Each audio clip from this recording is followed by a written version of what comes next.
You're a Viking child, born into a wooden longhouse packed with smoke, the stench of fish, and your extended family, some of whom have questionable bathing habits.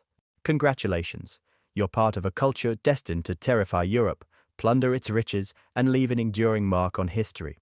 But for now, you're just a wrinkly, screaming baby wrapped in furs. Life starts tough. Your survival isn't guaranteed, as frostbite, disease, or wolves might get you before you can even hold an axe. But if you make it past your first few years, you'll earn your place in a society that values strength, cunning, and a healthy respect for Thor's thunderous mood swings. At the tender age of 5, your education begins. No, not reading or writing. Those are for monks, and monks are for raiding. Your lessons involve wrestling other kids, throwing rocks, and learning to wield a wooden training axe without splitting your own foot open. Your father teaches you the essentials of being a Viking, how to steer a longship, gut a fish, and drink mead without embarrassing yourself. Your family isn't rich, but that's fine. Vikings don't need wealth. Wealth is something you take. The local jarl, or chieftain, has already begun whispering about upcoming raids across the sea. For now, you're too young to join, but you watch the warriors sharpen their swords, polish their shields, and tell tall tales about battles and treasures. You dream of the day you'll earn your place among them. At 7, you join your first hunt. It's nothing glamorous, mostly rabbits and birds, but it teaches you patience, precision, and the importance of keeping your fingers out of the way of a bowstring. By age 10, you're training with real weapons. You're not particularly good at first. Axes are heavy after all. But you're learning fast. You have to. Weaklings don't last long in this world. By the time you're 15, you're no longer just a boy or girl. You're a Viking warrior in training. Your voice has deepened, your muscles have filled out, and you've got at least one gnarly scar from a sparring match gone wrong. And now it's finally time for your first raid. The Jarl announces a journey westward to the rich lands of England, where monasteries overflow with gold and their monks are famously bad at fighting back. And this time, you are part of it. Your heart races as the longship is prepared. The dragon-headed prow is meant to strike fear into enemies, while the hull is packed with warriors, shields, and supplies. The ship itself is a masterpiece of engineering, sleek, fast, and capable of crossing oceans or navigating rivers.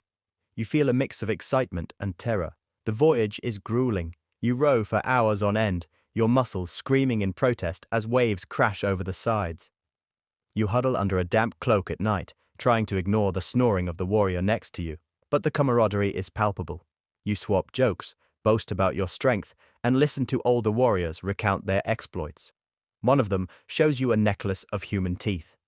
You're not sure if he's joking when he says they're from his enemies. Finally, the coast of England looms on the horizon.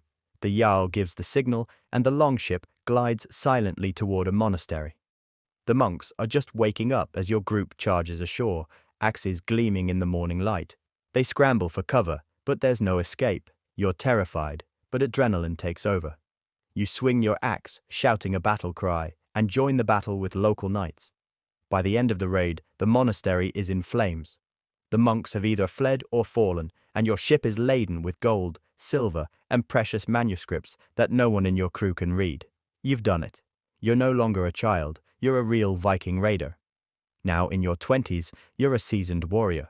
You've been on multiple raids, each one more daring than the last. You've faced off against Saxon warriors, narrowly avoided being skewered by a spear, and watched in awe as berserkers, wild, frenzied fighters, tore through enemy lines. You've also learned some hard truths about raiding. It's not all glory and treasure. For starters, there's the constant threat of death. Every raid carries the risk of running into an enemy force stronger than your own, or worse, an ambush. Then there's the harsh reality of sea travel. Storms can wreck even the sturdiest longship, and seasickness is no joke. But the rewards are worth it. Each successful raid brings back wealth, status, and stories to tell around the fire. Between raids, life is surprisingly mundane. You farm, fish, and repair your gear. You practice your combat skills, always striving to improve. You also attend feasts at the Jarl's Hall, where you drink mead, eat roasted meat, and listen to poets recite epic sagas. These moments of camaraderie remind you why you fight, not just for gold, but for your people and your place in history. By your 30s, you've earned a reputation as a fierce and cunning warrior, but your fighting times are over. Younger warriors look to you for guidance, and the Jarl consults you on strategy. You've also started to think about your legacy. Raiding is exhilarating, but it's not a long-term career plan. You need land, a family, and a future. You marry or perhaps take multiple wives, depending on your local customs. And soon, your longhouse is filled with the laughter of children. You teach them the same lessons you learned, how to fight, farm, and navigate the sea. You tell them stories of your raids, embellishing the details to make yourself sound even more heroic. As you grow older, you shift your focus to trade. Not every Viking is a raider after all. You establish trade routes, exchanging furs and amber for silver and exotic goods. You even visit distant lands like Byzantium, marveling at their wealth and culture. You realize there's more to life than plunder, though you'll never admit that to the younger warriors. In your 50s, your raiding days are entirely behind you, but you're content. You've lived a life of adventure, amassed wealth and fame, and ensured your family's future. Sometimes you think about the men you've killed, the villages you've burned, and the lives you've changed. You've honored the gods and secured your place in Valhalla, where you'll feast and fight for eternity. One day, you pass away peacefully in your longhouse. They bury you with your sword, shield, and treasures, ensuring you're ready for the afterlife. Your name lives on in the sagas, a testament to the life you led as a Viking raider.